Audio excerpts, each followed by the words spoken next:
welcome to the Tuesday night principled Chiro broadcast from DE and Bana Brothers. I'm Dr. Brian Moriarty, your esteemed MC for tonight's call, and I'm joined by...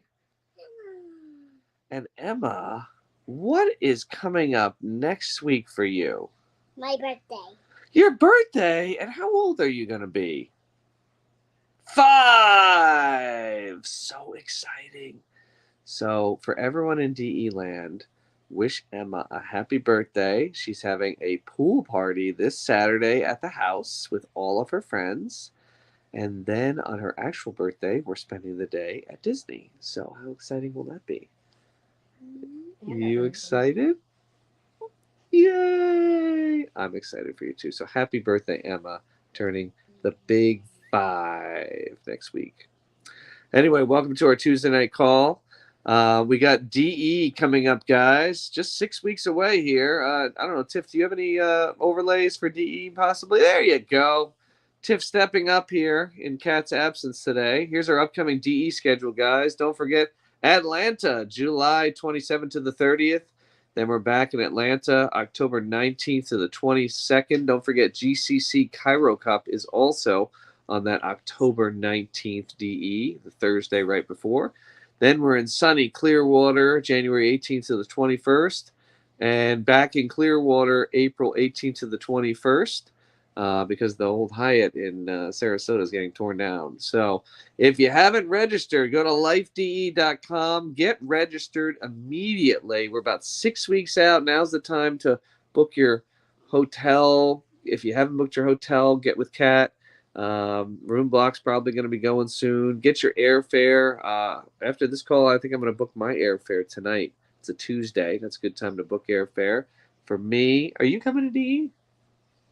So. Yes, you are. You and Patrick and my beautiful wife, Laura, will all be at DE, so we hope you'll join us there, too. Speaking of my beautiful wife, she was on the Band of Brothers call last night with Paula and Marilyn, and she did an incredible job. So if you were on that, you were in for a real treat listening to her story. Isn't your mommy pretty amazing? Yes, I thought so, too. Anyway, for tonight, let's get on to our speaker tonight. A man who needs no introduction, very prominent chiropractor in Connecticut, serving on the CCC board, the Connecticut Chiropractic Council board. He's been very involved there. He's a guy who got me involved in the ICA. I was an alternate in Florida, and I don't even know if I was that. I think I was like nothing. And he invited me to come out to the ICA annual meeting in California, and he said, just come out as my guest and get involved. And look what happened because of this guy. Now I'm the secretary of the ICA because of him, and it's all his fault. But he's been an inspiration to me and to many others, a tremendous leader in chiropractic, longtime DE attendee and speaker. Not to mention, he has a huge practice in Windsor, Connecticut there.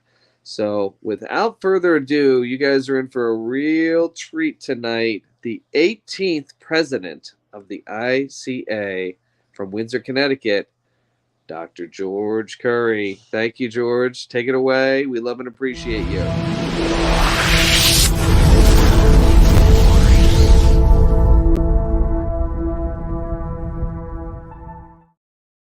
Late on the East Coast watching us, or you're watching the replay or listening to this little chat on your car, I can't tell you how honored it is for me to just join you, share some thoughts, share some victories, some disappointments. A disappointment was the last DE when I was on the plane on the runway headed to DE, and lo and behold, they brought the plane back to the gate and said, we have a problem. We have a mechanical problem, something you don't want to hear, but it's okay. And then they made us get off the plane after about half an hour. But they said, it's okay. And then they said, we're going to see if we can fix it, get you back on. About 3 hours later, they said, well, we looked out the window. We could see our luggage coming off the plane. And they said, it's not okay. You can't fix it. And I could. That's the first time. And I tell you, about 4 decades that I've not been able to successfully get to DE by way of a flight cancellation delay. Man, I was bummed out, and I was missing everyone as I have been for a while. So the way I look at it is, people who are tuning in here to check us out, you're really in one of three categories. Number one, you've been to DE and continue to attend DE. Number two, you've been to DE maybe at one time or another, but it's maybe been a long time, and it's time to come back. Or the third category is, you've never been to DE at all, and I can only tell you that after our short little chat here, you're gonna want to book and make your reservations to go, because DE has been and always will be and continues to be a real power plant, a principled think tank, if you will. Sometimes they say a place to go and get dipped, but I don't know about dip, but I know it's a chance to rub elbows with the most successful men and women chiropractors on the planet, the ones who are producing the goods, the ones that are excelling. And they're excelling and winning at life, not just in practice, but in life, in their personal lives. And it's never, ever without struggle. And when you're in the field of practice, it can be a challenge, as we all know. And there's much more ups than there are downs, but there can be some things coming at you, some road bumps, things that are designed to set you off track. And it's good to go. It's a place where chiropractors can go to heal, and they can go to love and be loved. Love and be loved. And the DE is part of the lasting purpose: to give, to serve, to do, to love out of our own abundance. Love is always at the top of the list, really. Love is actually, as they teach at DE, as we know, our first service. We're there to love. We are children of God, and we are serving children of God, and we are serving God, and we are thankful to God, and we thank God every day for our blessings, and boy, are we blessed. But we're there to serve our community. We're to be shepherds of our community, and that has to start off with love. And we can't open up and share our abundance of love from our heart unless our heart is full. And so much of the time, it starts with the fact that we need to remember to love ourselves. We have to love ourselves, because only when we love ourselves can we love others. And we need to love others. Never before in my practice years have I seen such fear. There's so much fear out there. There's doubt, there's worry, there's confusion, there's depression, there's anxiety. And we have to create our offices, which are going to be beacons of light, of hope, and of love, and of service. We can't fall into the trap, which is easy to do.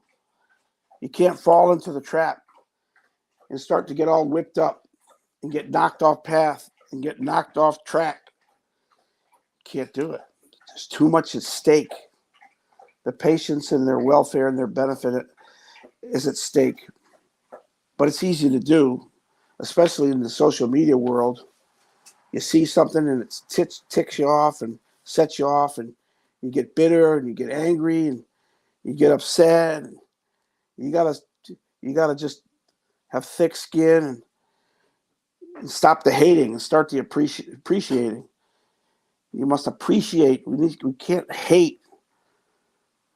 You know, it's easy for me to say as we go this journey and we have chapters of our lives, but there was a chapter in my life where I'd just soon throw down, start swinging before I'd start appreciating. And I've learned through life experience that when you're trying to influence from the front, when you're trying to influence somebody, you're trying to make an impact on someone. If you're not happy with the way things are going, especially with our profession, and you want to make some changes, you have to lead by example. If you love your church, and I hope you do, I hope you go to a church that really fulfills your needs. But if you love your church and you love your pastor and you have the greatest praise and worship and the greatest fellowship at church, and you want to invite someone else to come join your church, you're not going to get them to come try at your church if you start hating on their church. You can't stop hating on their church. You know, there are some people who just think that that's their purpose in life, is to just be hating on everything and everyone. And we just got to stop, right? That doesn't mean we don't fight when we need to fight.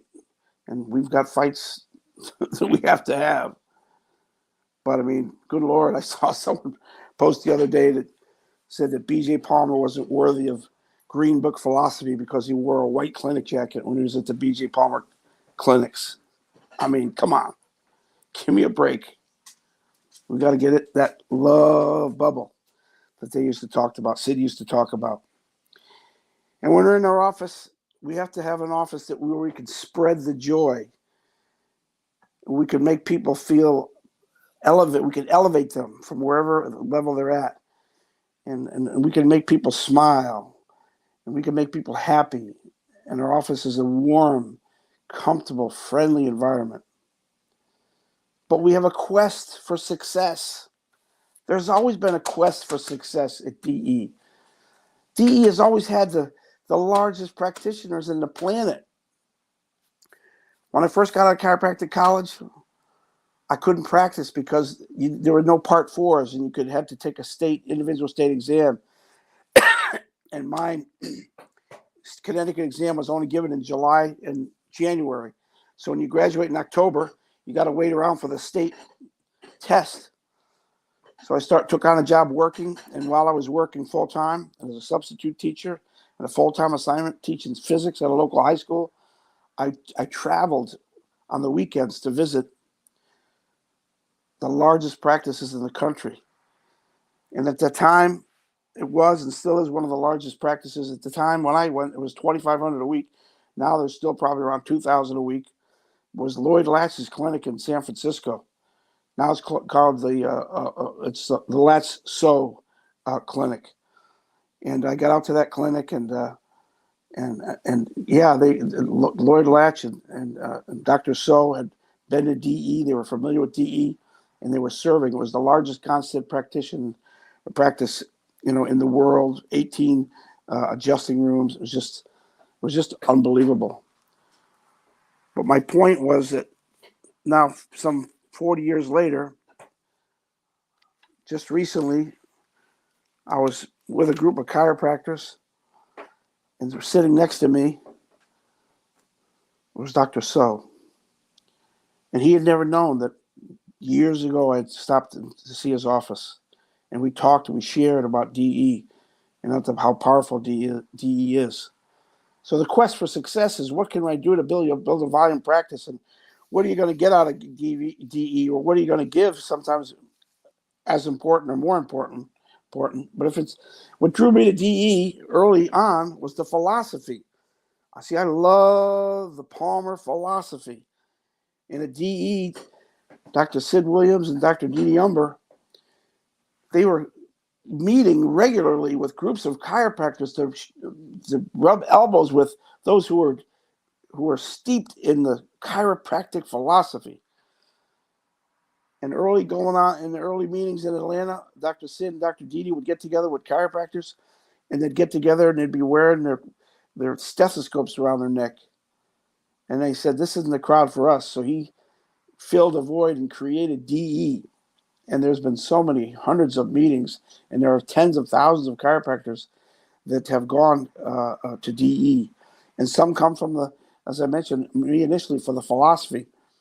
And then some come for the spiz. It's the excitement and the passion. The excitement and the passion.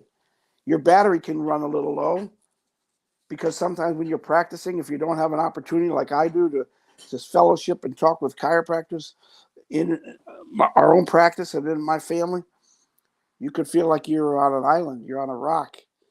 It's just you against the world. And when you get to DE, man, you can recharge your battery. You've got the spiz, you've got the excitement, you've got the passion there. And some people want to go because they just want to they want to grow. They They want to be in abundance financially.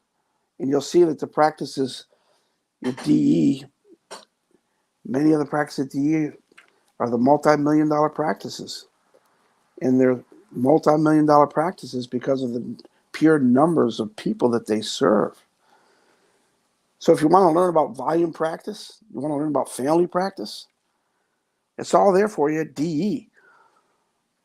Principal practice. But beyond that,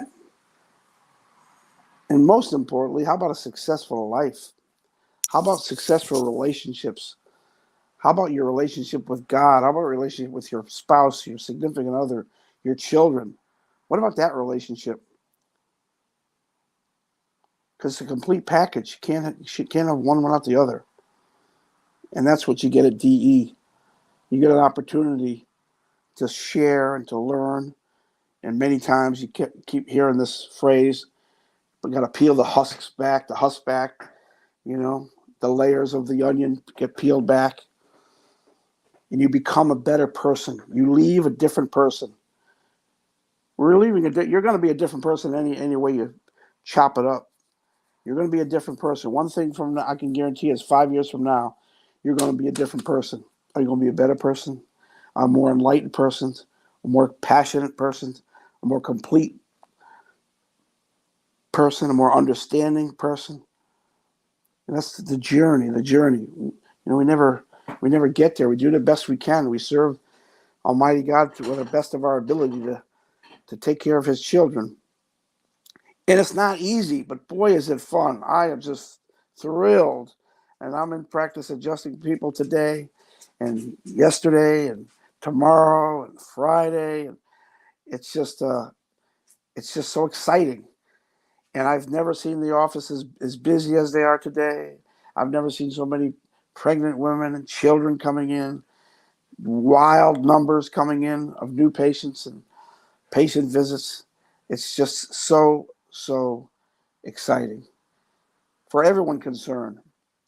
I had a call yesterday, a young practitioner, fairly new out of school, and he was so excited because he's up to 60, 70 patients a day, and he says, "I live my office is on a busy street, and my parking's full up, and people are having to run across this busy street, and I'm worried about them getting hit by a car." I said, "Man, those are good problems to have. And you just you need to learn how to park your car at the neighbors and to speed up a little bit, speed up your visits a little bit, so that people aren't running running across the street."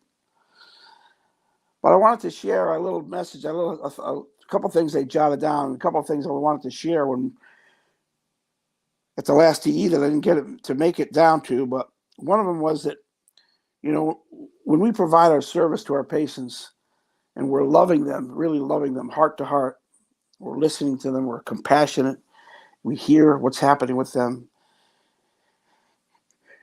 The service that we can provide for them chiropractically is the adjustment. The adjustment is what we do.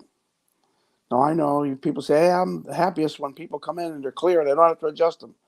Well, I get that. But I also get that when someone's aberrated and subluxated, to release that subluxation, to adjust the spine, specific scientific, that to me is what I like to do. I like to destroy them subluxations. So when people come in for the adjustment, I think we need to, as a profession, we need to elevate the adjustments. The adjustment has just been relegated to sometimes another trick in a bag of tricks that we can use when a patient comes into the office. And I don't feel that way, and I know those of you listening or watching don't feel that way either. It is what we do. The adjustment is what we do. And it should be elevated as such, as a scientific, precise procedure. And when someone's getting their first adjustment in their life, it's a big deal. And you need to treat it as a big deal, because it is a big deal. You've reconnected them and turned on the light switch, perhaps for the first time ever, So whether it's a newborn or it's someone in there, I had a patient in the other day. I said, "You're looking pretty good. We'll see you back in 2 weeks." And she's 100 years old. She just got herself a brand new puppy dog. Imagine that. She already has a dog. She got another dog. She's 100. The adjustment, specific, elevate the adjustment, honor the adjustment. Don't talk when you're adjusting. Focus, laser beam focus. It's easy to get distracted. Do not be distracted. When you're giving that, you got to be like a finely skilled neurosurgeon, making that precise adjustment when you're ready, when the patient's ready, at the right line of drive, with the right stance, with the right contact point, with the right stabilization, with the right torque, with the right intention. So let's bring this back, sharpen up. Let's sharpen the spear. Let's be masterful adjusters, and we know we are. We're going to elevate that. The second thing I wanted to share is, when these people, it's easy for us to get thick skin, and because sometimes you say, "Oh, I've seen it all, I've heard it all." People come in crazy conditions. We must be ready to show compassion. Show compassion. We have to have that healing touch. We've got to be the instrument. We talk about being an instrument of God. We have to be the instrument of God. That's all part of that sacred visit that we're going to give to the patient. And it doesn't take much time, but you got to be totally focused. You got to give all of you. Give all of you.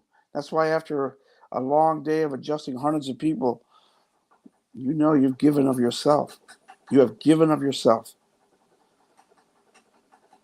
For every person out there that's rocking it, like the Brian Moriartys of the world, just crushing it, there's other people out there that are having a rough time. We need to reach out to them, and we need to show compassion to them and see if we can help them. We need to get them down to DE.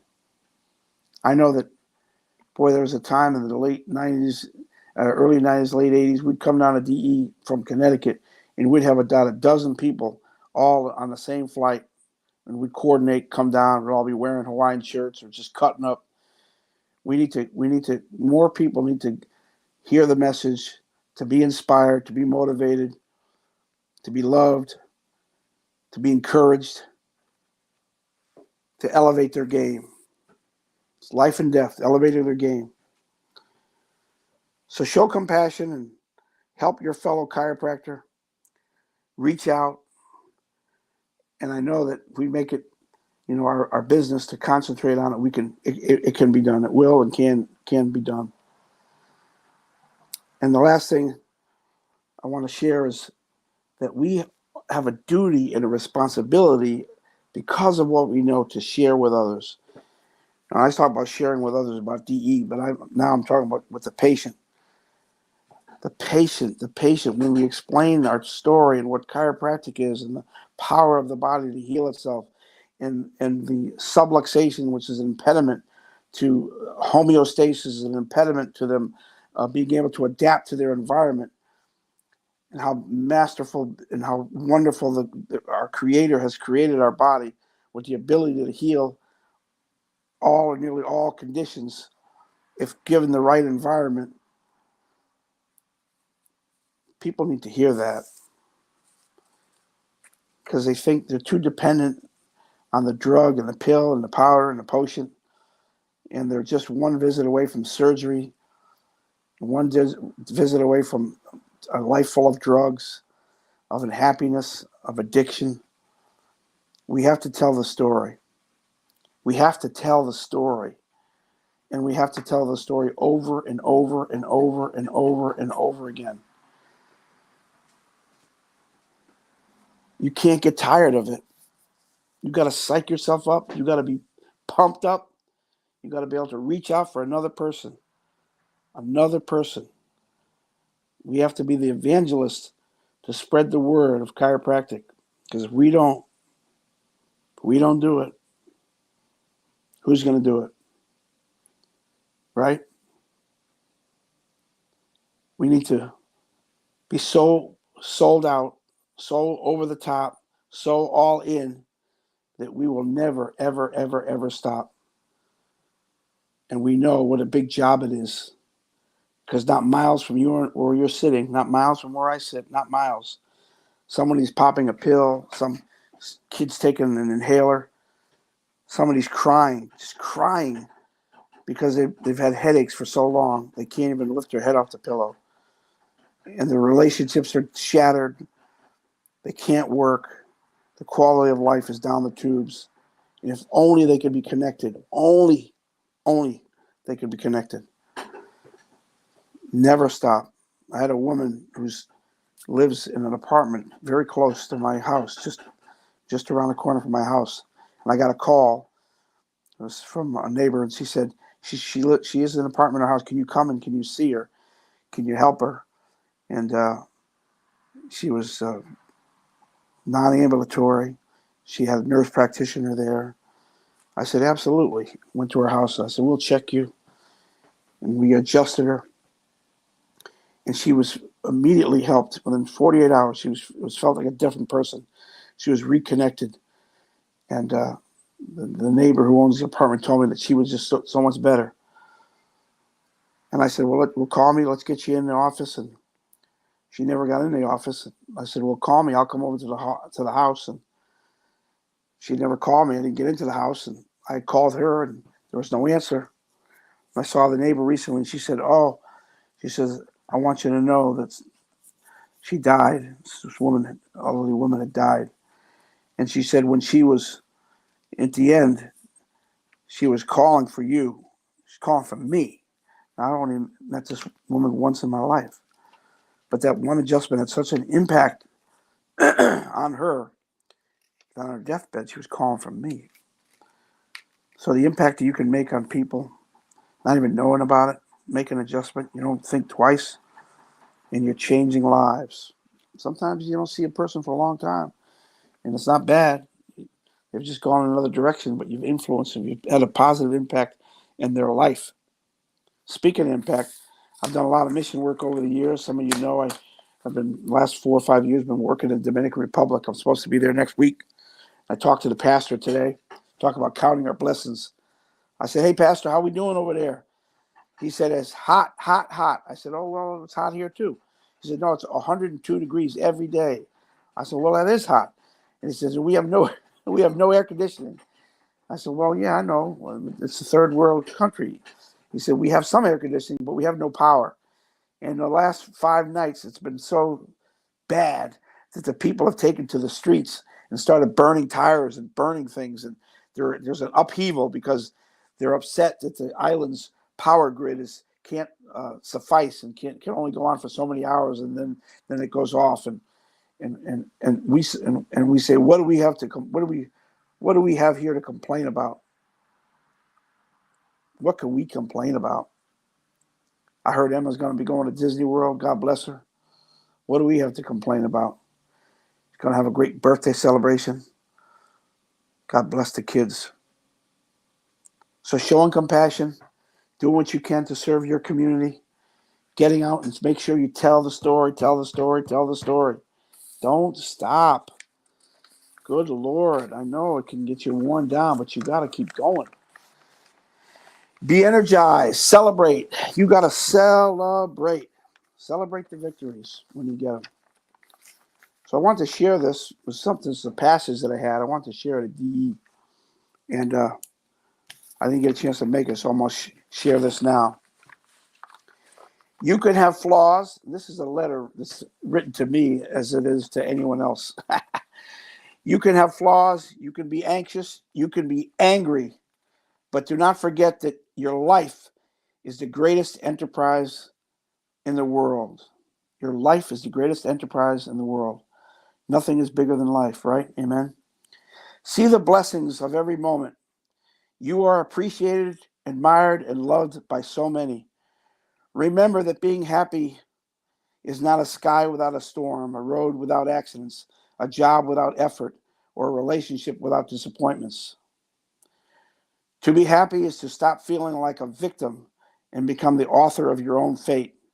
It's like walking through deserts, but being able to find an oasis deep in your soul. It's thanking God every morning for the miracle of life. It's kissing your children, cuddling your parents, having poetic moments with your friends, even when they sometimes let us down. Being happy is letting the creature that lives in each of us live free, joyful, and simple. You have the maturity to be able to say, I've made mistakes. It's having the courage to say, I'm sorry. It's having the sense to say, I need you. It's having the ability to say, I love you. May your life become a garden of opportunities for happiness. That in the spring, he may be a lover of joy, and in the winter, a lover of wisdom. And when you make a mistake, keep going, because only then will you be in love with life. You'll discover that being happy isn't having a perfect life, but use tears to irrigate tolerance. Use your defeats to train your patience. Use your mistakes with the sincerity of a sculpture. Use pain to grow. Use obstacles to open up the windows of intelligence. Never give up. Above all, never give up on the people that love you. Never give up on being happy, because life is an incredible spectacle. And I appreciate you connecting with you through our metaverse here.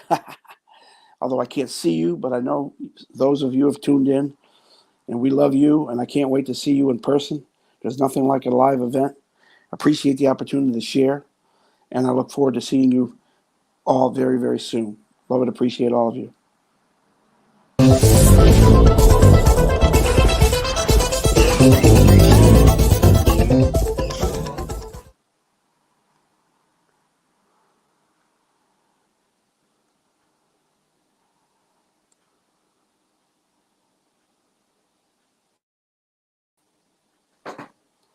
Oh, holy, I was muted. Sorry, Dr. Curry.